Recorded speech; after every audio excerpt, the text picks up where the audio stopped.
ये एक ऐसी मेडिकल कंडीशन है जिससे लाखों लोग जूझ रहे हैं। पर मजे की बात यह है कि ज्यादातर को पता ही नहीं होता कि उन्हें ये है। और इसी वजह से इसे एक बहुत ही सही नाम दिया गया है, साइलेंट किलर, यानी खामोश दुश्मन, जिसे हाइपरटेंशन भी कहते हैं। अच्छा, एक सवाल। अगर किसी को हाई ब्लड प्रेशर होना शुरू हो तो उसका पहला लक्षण, पहला साइन क्या होगा? क्या लगता है? सिर में दर्द या शायद चक्कर आना? सच तो यह है, और यह थोड़ी हैरानी की बात है, कि ज्यादातर मामलों में इसका कोई भी शुरुआती लक्षण होता ही नहीं है। जी हां, कोई लक्षण नहीं, इसीलिए तो कहते हैं साइलेंट किलर। सोचिए कि हमारे शरीर में जो खून की नसें हैं, जिन्हें हम आर्टरीज कहते हैं, वो पानी के पाइप की तरह हैं। तो ब्लड प्रेशर वो जोर है, वो फोर्स है जिससे हमारा दिल खून को इन पाइप्स के अंदर धकेलता है। बस इसी दबाव को ब्लड प्रेशर कहते हैं। जब भी बीपी नापते हैं तो हमेशा दो नंबर बताए जाते हैं, है ना? एक ऊपर वाला और एक नीचे वाला। तो जो ऊपर वाला नंबर है उसे कहते हैं सिस्टोलिक। ये वो प्रेशर है जब दिल धड़क कर खून को बाहर फेंकता है।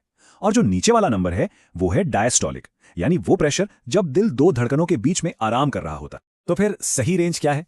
एक नजर इस चार्ट पर डालिए। अगर रीडिंग 120/80 से नीचे है तो सब बढ़िया है, ये नॉर्मल है।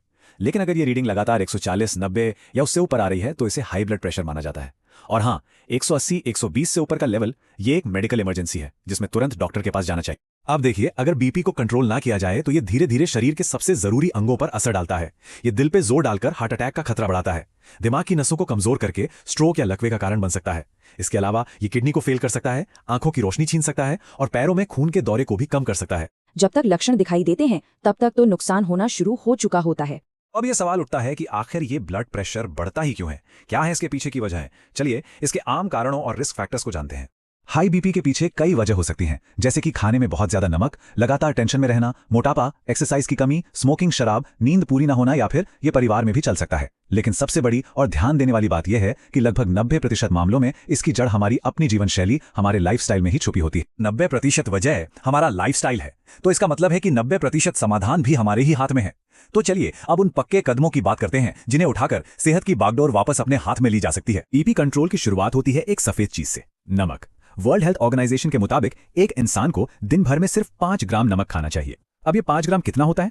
बस एक छोटी चम्मच। ये सुनने में छोटा लगता है, पर यह सबसे असरदार बदलावों में से एक है। अब इस एक चम्मच नमक की लिमिट को पूरा करना मुश्किल क्यों है? क्योंकि असली दुश्मन है छुपा हुआ नमक। ये अचार, पापड़, चिप्स, नमकीन, सॉस, इन सब में भरपूर होता है। जितने भी डब्बाबंद और पैकेट वाले फूड आइटम्स हैं, उनमें भी सोडियम बहुत ज्यादा होता है, तो उनसे भी बचना जरूरी है। क्या खाना चाहिए? इसके लिए डॉक्टर्स एक खास डाइट बताते हैं, डैश डाइट। इसका मतलब है अपनी डाइट में खूब सारी हरी सब्जियां, फल, साबुत अनाज जैसे ओट्स, दालें और कम फैट वाला दही शामिल करें। खास तौर पर केला, क्योंकि उसमें पोटेशियम होता है जो शरीर में सोडियम के असर को कम करता है। खाने के साथ साथ बस ये 3 चीजें रोज की आदत बना लीजिए। पहला, रोज कम से कम 30 से 45 मिनट तेज चलिए या कोई और कसरत कीजिए। दूसरा, रात में 7 से 8 घंटे की अच्छी गहरी नींद लीजिए। और तीसरा, टेंशन को मैनेज करना सीखिए। इसके लिए प्राणायाम या मेडिटेशन बहुत कारगर है। सच और झूठ के बीच का फर्क जानना बहुत जरूरी है। सबसे बड़ा और सबसे खतरनाक झूठ, अरे मुझे तो कोई तकलीफ ही नहीं है, मैं तो एकदम फिट महसूस कर रहा हूं, मेरा बीपी तो नॉर्मली होगा। ये सबसे बड़ी गलती है। जैसा कि हमने शुरू में कहा, यह एक साइलेंट कंडीशन है, इसलिए बिना किसी लक्षण के भी रेगुलर बीपी चेकअप करवाना बेहद जरूरी है। दूसरी आम गलती जो लोग करते हैं, डॉक्टर साहब मेरी बीपी की रीडिंग तो अब ठीक आ रही है, अब मैं दवा बंद कर सकता हूं? जी नहीं, बिल्कुल नहीं। यह समझना जरूरी है कि बीपी इसलिए नॉर्मल है क्योंकि आप दवा ले रहे हैं। बिना डॉक्टर की सलाह के दवा बंद करने से बीपी अचानक बहुत तेजी से बढ़ सकता है, जो खतरनाक है। और तीसरा भ्रम, बीपी की दवा की आदत पड़ जाती है और इसे जिंदगी भर खाना पड़ता है। सच ये है कि इन दवाओं की आदत नहीं पड़ती, ये आपका इलाज है। और ये भी जरूरी नहीं कि ये हमेशा चले। अगर आप अपने लाइफस्टाइल में बड़े और अच्छे बदलाव लाते हैं तो हो सकता है आपके डॉक्टर खुद आपकी दवा की डोज कम कर दें या कुछ मामलों में बंद भी कर दें। अब कुछ बहुत जरूरी चेतावनी के संकेत जिन्हें कभी भी नजरअंदाज नहीं करना चाहिए।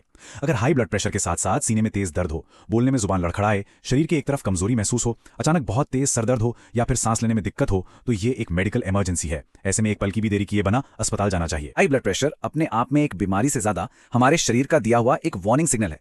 ये एक अलार्म है जो हमें बता रहा है कि अब अपने जीने के तरीके पर ध्यान देने का वक्त आ गया है। इस चेतावनी को अगर हम आज गंभीरता से लेंगे तो आने वाले कल में अपने दिल, दिमाग और किडनी को सुरक्षित रख पाएंगे। ऐसे ही और अमेजिंग टिप्स चाहिए तो चैनल को सब्सक्राइब करना मत भूलना।